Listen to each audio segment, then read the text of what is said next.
जो भी मैंने इस वीडियो में बताया, अगर आप उसे कंसिस्टेंटली करते हो for the next 2 years, no one can stop you from speaking in English from scratch. Like कोई रोक ही नहीं सकता आपको इंग्लिश बोलने के लिए। अगर आप जेन्युइनली इंग्लिश बोलना चाहते हो, जेन्युइनली चाहते हो कि आप लाइफ में ग्रो करो बाय लर्निंग इंग्लिश, तो आप इन सारी टेक्निक्स जो मैंने इस वीडियो में बताया है, जो listening, writing, reading and speaking, अगर आप इसे कंसिस्टेंटली कर लेते हो तो no one can stop you from speaking in English. Hey everyone, welcome back to this channel. My name is Gulshan.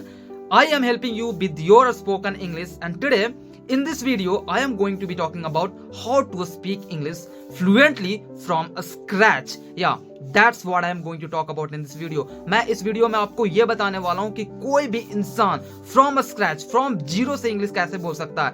And आप सोच रहे होंगे कि मैं कौन होता हूँ बताने वाला। तो मैं खुद एक ऐसा बंदा हूं जो इंग्लिश फ्रॉम स्क्रैच से सीखा है, and that is why I can say you confidently that I can teach you English from scratch. So without doing any further delay, let's get started and talk about how to speak English from scratch. So before I talk about how to speak English from scratch, let me talk a little bit about my English fluency journey so that you can have the idea of how to learn English from scratch. तो जब मैंने English बोलने के लिए सोचा तो मेरे रास्ते में 3 प्रॉब्लम्स आ रहे थे, 3 बड़े बड़े प्रॉब्लम्स आ रहे थे। There were 3 problems coming in my way that were stopping me to speak in English. तो 3 प्रॉब्लम कौन कौन थे? पहला प्रॉब्लम था, मुझे इंग्लिश में पढ़ना नहीं आता था। मुझे इंग्लिश पढ़ना ही नहीं आता था, मुझे इंग्लिश समझ में नहीं आती थी। तीसरा, मुझे इंग्लिश लिखना भी नहीं आता था। Those were the problems that were stopping me from speaking in English. So as I told you, there were 3 problems coming in my way that were stopping me from speaking in English. जो सबसे बड़ा problem था वो था reading. मैं read नहीं कर पाता था 2018 तक properly. I didn't know how to read even a single sentence. I was always making mistakes when I was reading a book. So मैंने उसके लिए गूगल से हेल्प लिया कि इंग्लिश पढ़ते कैसे हैं। मैं चीज़ों को रोज गूगल किया करता था जब मैं पढ़ रहा होता था कि किस वर्ड को कैसे प्रोनाउंस करना है। I was always using Google to correct my pronunciation. So those were the things that I did to improve my reading and process. तो मैं इसके लिए सबसे पहले बेसिक बुक्स को उठाया। बेसिक्स बुक्स बोले तो 4th क्लास की बुक्स थी, 5वीं क्लास की बुक्स थी इंग्लिश की, जो मैंने पढ़ना स्टार्ट किया। अभी अगर आपको भी मेरी तरह इंग्लिश पढ़ना नहीं आता प्रॉपरली, तो मैं चाहूंगा कि आप बेसिक्स बुक्स उठाओ जो आप समझ सको, and then start reading those books, and this will improve your fluency. Like मैं जब स्टार्ट किया पढ़ना, एंड मेरा ये प्रॉब्लम सबसे पहले फिक्स करने का यही कारण था कि मुझे इंग्लिश में फ्लुएंसी बिल्ड करना था। क्योंकि मैं जानता था कि अगर एक बार मेरी फ्लुएंसी बिल्ड हो गई तो इंग्लिश में बात करना आसान हो जाएगा। आप विश्वास नहीं करोगे, but I was fully immersed in reading. Like मैं 2-2 घंटा लगातार पढ़ा करता था, 2-2 घंटा नॉन स्टॉप लॉर्डली। मैं लॉर्डली पढ़ा करता था, ऐसे नहीं कि मैं धीरे धीरे पढ़ रहा हूँ, मैं विस्परिंग कर रहा हूँ पढ़ते वक्त। No, I was reading out loud so that I can hear my voice. That's what I was doing. ऐसा नहीं था कि मैं विस्परिंग कर रहा था पढ़ते टाइम, आउट लॉर्ड पढ़ रहा था ताकि मेरा जो टंग है वो ट्रेंड हो जाए, and that will help me build fluency. And मेरी ऐसे ही कुछ फ्लुएंसी डेवलप हुई। Now let's talk about the listening process. अब मुझे इंग्लिश समझना था, and that was also one of the biggest problem for me कि इंग्लिश को समझते कैसे हैं। That's what I needed to learn now once I was done with reading. 1 साल बाद मैंने अपना रीडिंग कंप्लीट किया। मैंने अपना I was just as I told you कि मैं फुल्ली इमर्स्ड था in this. Then let's talk about the second problem that I was facing, that was understanding English. मुझे इंग्लिश समझ में नहीं आता था, तो मैंने यूट्यूब पर सर्च करा कि how to understand English, means how to understand. तो मैं बहुत सारा कंटेंट्स देखा करता था on how to improve English, on how to speak English at that point in time. तो वो लोग बता रहे थे कि आपको इंग्लिश समझने के लिए आपको इंग्लिश सुनना पड़ेगा, दैट्स व्हाट। तो मैं सोचा कि भाई सुनूं कैसे, कुछ समझ में तो आता नहीं है, तो इंग्लिश सुने कैसे। जैसे आप लोग बोलते हो कि हिंदी में वीडियो बनाओ, हिंदी में वीडियो बनाओ, but you know what, if I make videos in Hindi, you are never going to learn to understand सो आप अगर हिंदी में ही सीखना चाहते हो इंग्लिश तो कैसे पॉसिबल है? I think this is not possible. तो मैं वहां से फिर इंग्लिश सुनना स्टार्ट किया। Everything was going over my head, मुझे कुछ नहीं समझ में आ रहा था। एंड 3 महीना 4 महीना लगातार मैं सुन रहा था इंग्लिश पॉडकास्ट, सुन रहा था इंग्लिश में, बट मुझे कुछ समझ में नहीं आ रहा था। ऑनेस्टली मुझे कुछ नहीं समझ में आ रहा था। But over time I am being very honest here. I listened to English podcast. I watched everything in English.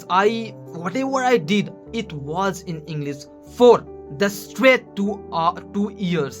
मैं 2 साल तक कंप्लीट जो कुछ भी सुन रहा था वो इंग्लिश में था, जो कुछ भी देख रहा था इंग्लिश में था, चाहे ये मूवी हो गया, सॉन्ग्स हो गया, कुछ भी था, that was in English. And the best part of listening to all those things was I started understanding English. मैं जो कुछ भी सुन रहा था मुझे अब धीरे धीरे समझ में आ रहा था, मैं ग्रैस्प कर पा रहा था जो मैं सुन रहा था। And now I can understand completely. I can understand English right now. No matter how speed you are speaking, no matter like what you are saying in English, I am going to grasp what you are saying in English. मुझे अब English पूरा समझ में आता है। ऐसा नहीं कुछ भी आप बोलो, मतलब ऑस्ट्रेलियन एक्सेंट में बोलो, अमेरिकन एक्सेंट में बोलो, ब्रिटिश एक्सेंट में बोलो, no matter what accent you are speaking in, I am going to understand you. So that's the level of confidence I have right now, and that is all possible because I never give up. मैं तब भी सुन रहा था जब मुझे समझ में नहीं आ रहा था, अब भी सुन रहा हूँ जब मुझे समझ में आ रहा है, लेकिन मैं अब इंग्लिश सीखने के लिए नहीं सुनता, मैं इंग्लिश अब नॉलेज गेन करने के लिए सुनता हूँ। मैं अब इंग्लिश इंफॉर्मेशन गेन करने के लिए करता हूँ। ऐसा नहीं मैं इंग्लिश सीख रहा हूँ, no, that is natural. English listening has become second nature to me, like whatever you will say I will understand quickly. So this is how, तो ऐसे ही करके मैंने इंग्लिश समझना सीखा। So if you are someone who want to understand English, and if you only want to understand English, just listen to English podcast, listen to English music, listen to like कुछ भी सुनो जो आपको समझ में आए। इनिशियली आपको समझ में नहीं आने वाला, मुझे पता, इनिशियली आप कुछ नहीं समझोगे, and most people give up here.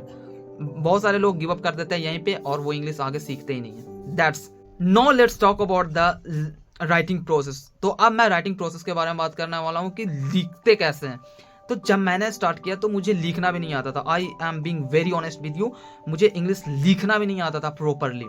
बहुत सारे मिस्टेक्स किया करता था, अभी भी मिस्टेक्स करता हूँ लिखने में, but I am now a decent writer in English. Like I can write properly now, I can understand where I am making mistake grammatically. तो मैं अब एनालाइज इवैल्यूएट कर सकता हूँ मैं राइटिंग्स को।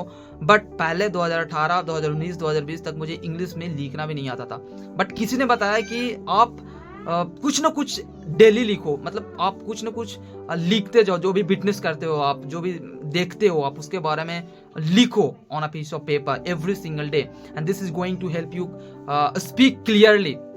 आपको जब आप चीज़ों को लिखते हो डेली वाइज तो आपके माइंड में क्लैरिटी आती है, जिसकी वजह से आप इंग्लिश क्लियर बोल पाते हो। तो आपको ये राइटिंग प्रोसेस भी बहुत ही ज़रूरी है। जब आप इंग्लिश अच्छे से बोलना चाहते हो तो आपको इसे इंक्लूड ही करना चाहिए। आपको रोज़ कुछ ना कुछ लिखते रहना चाहिए। मैं अभी भी लिखता हूँ, अब मैं कॉपी पे नहीं, अब मैं अपने नोटपैड पे लिखता हूँ। But I am always writing something or the other.